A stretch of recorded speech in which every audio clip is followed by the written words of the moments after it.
Hi, this is Ted. Today I'm going to be talking to you about Perplexity.AI, and we're going to do a little bit of work with that in the Bible.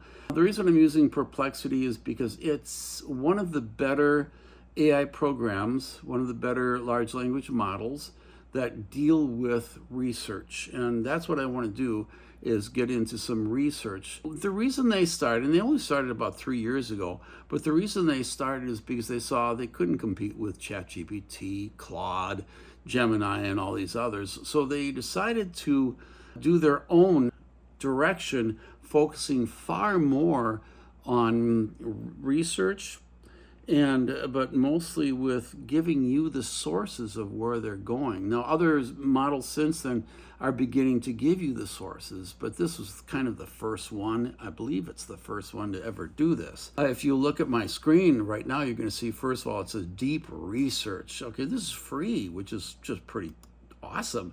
And if I click that little triangle, I get auto, best for daily searches. Those are just the smaller things. That's usually what you get for free in any model. There's pro, which is 3 times more sources and detailed answers. And by the way, auto will give you about 10 different sources. I like the sources because you just can't trust AI completely. People who do that, first of all, you're going to dumb yourself down. There are studies on this. You will dumb yourself down. While this will definitely be better, AI that is, it'll definitely be better than you, but you're trusting it too much. There are times where it's making mistakes, times it's not helping you at all. So you need to be the one who's in control. So there's auto, there's pro search, which is 3 times more sources. I haven't used this one yet, but I'm guessing it'll give you maybe 30 or 40 different sources that it's digging from. Deep research I do use a lot.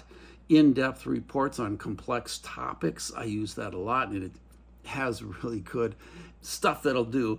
Reasoning with R1. R1 is actually DeepSeek. It's a Chinese development, Chinese large language model, but it's no longer Chinese. Because what happened is, because it's an open source model, it means that everybody can borrow, use it, and Perplexity, I believe within a week of it coming out, R1, they took it, and now everything is located in the United States.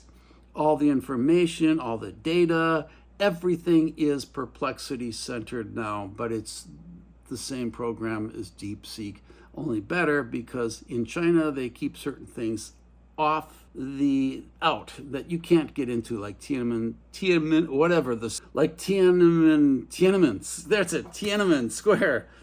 And so, but you can find that in this one. And finally, reasoning with O3 Mini, OpenAI's newest, I haven't tried this yet, it's the newest reasoning model. I'm so impressed with deep research right now, that's where I stay. All right, so let's go with deep research. And what we're going to be doing is, first of all, I'm going to be getting into, they give you kind of questions if you're like, I don't care to get into the markets, I don't care in the best strategy for advertising or anything like that. I want to know about the book of Job. I've been working with the book of Job lately. And what I want to know is, Job, okay, in the book of Job, his friends cover several topics. Okay. Can you give me a list, an itemized list? Intimated. Okay. In the book of Job, in the book of Job, his friends cover several topics. Can you give me an itemized list of those topics? So the very first thing that's going to happen is something called chain of thought. In a lot of your large language models, they will give you a chain of thought. I love chain of thought. It will tell you exactly what it's doing, where it's researching, and break down. Some of the other models are actually better at chain of thought than they are with giving you the answer. In this particular case, it's talking about, I found several sources discussing the interactions. Okay, so he's telling me he's found several sources, and I can see right now there's 30 sources so far. And sometimes this will bump up quite a bit. In other programs, it can go up to almost 100. Now, at this point, what he's doing is it's seeing already that it's found several sources, but the program is not happy with all the sources. It's not coming up with what I need as well as I put it. And one of the things you have to do when you give it a prompt is you have to be very clear. The clearer you are about what you're looking for, the better your answers will be. This has already taken a couple of minutes, and now it's moving on. It's already seeing some of the themes: retributive justice, God is always fair, accusations of hidden sin, calls for repentance, and limitations of human understanding and knowledge.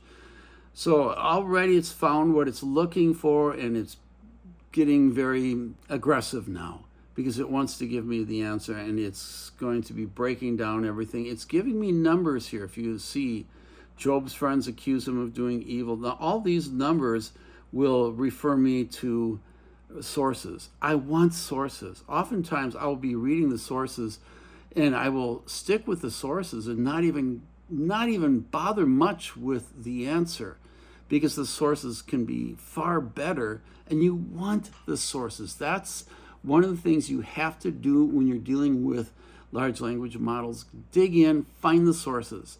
I ask ChatGPT for sources because it doesn't always give me sources. And even yesterday, it apologized to me because the thing that it gave to me, I was so thrilled by what it told me. I said, I want to know where he got that, or he or she or it. Well, it got, because it is non-person. And it basically apologized to me and says, I don't have a source. All right, you need to know those kinds of things. That's why you don't just buy everything it says.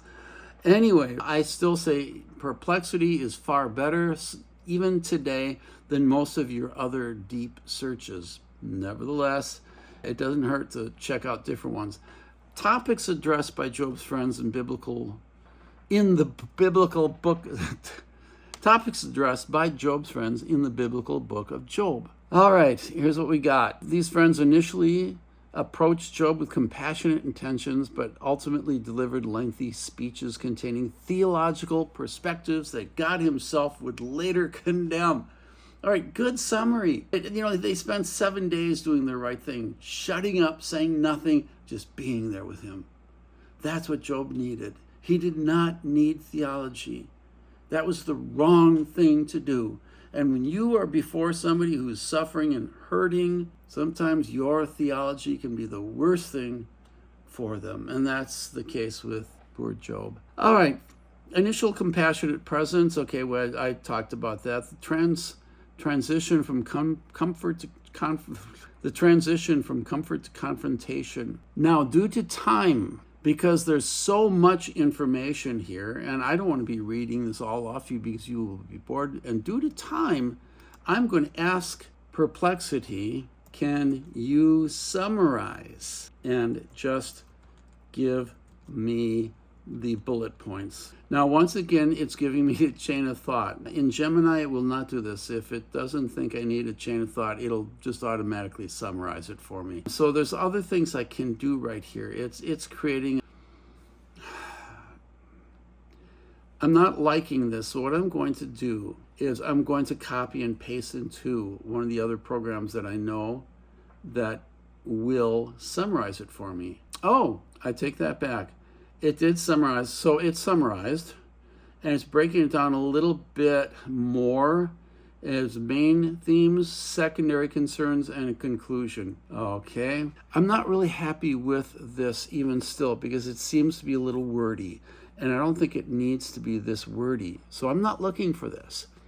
All right. So what I'm going to create is, can you just give me the subjects in bullet points? You see, when you're dealing with AI, and if you're not clear, if your head's not clear, and evidently I'm not sure yet to blame Perplexity or me because I'm not being clear enough. I don't know. Nevertheless, okay, what's happening is this is deep research, and because it's deep research, it's constantly looking for articles. It's looking for stuff on the internet to be able to dig in and find what it is. Now, this finally is what I'm looking for. And honestly, that's kind of, I think, a learning lesson, both for me and hopefully for you, is that the clearer we get, the better. And sometimes even being clear, AI is not perfect. It's not going to understand everything that you want. Push it, keep on going till you get what you want. Now I have what I want. And I'm going to look at it and I'm going to verify everything to make sure this is stuff that I have read in the book of Job. And what I'm dealing with is the main subjects they covered was compassionate presence and silence mourning. So that's all about them in this first 7 days. Divine retribution theology, that has been stated, and this is true. Suffering is a punishment for sin. God's justice and moral order in the universe. Accusations of hidden sin in Job's life. Call to repentance as a solution to suffering. Promises of restoration if Job would confess his sins. The nature and limitations of human knowledge about divine matters. The challenges of friendship during times of suffering, the relationship between moral character and life outcomes, the temporary prosperity of the wicked, the sovereignty and transcendence of God, the importance of humility before divine wisdom, traditional wisdom regarding suffering and divine punishment, and finally, the proper human response to divine chastisement. I like this. It may not be perfect. There might be a couple others. If I'm really doing more research, I would take this into other programs like ChatGPT and ask them to do the same thing. I would go into Gemini, their deep research. I would go into Grok. Now it's free. It's not going to be free very long. Oh, we don't know. But Grok is a tremendous, powerful, good one for nowadays. Anyway, who knows? A week or two from now could change all that. But what I want to point out is keep on pushing till you get what you want out of it. But you be the one in charge. You're the one who's going to be responsible. Not this. This is just a bunch of, it's following rules, following what it's supposed to do. And it doesn't know everything. So you need to be in charge. You make sure you watch over it. Push it to find what you want. And this is Ted. Have a good day.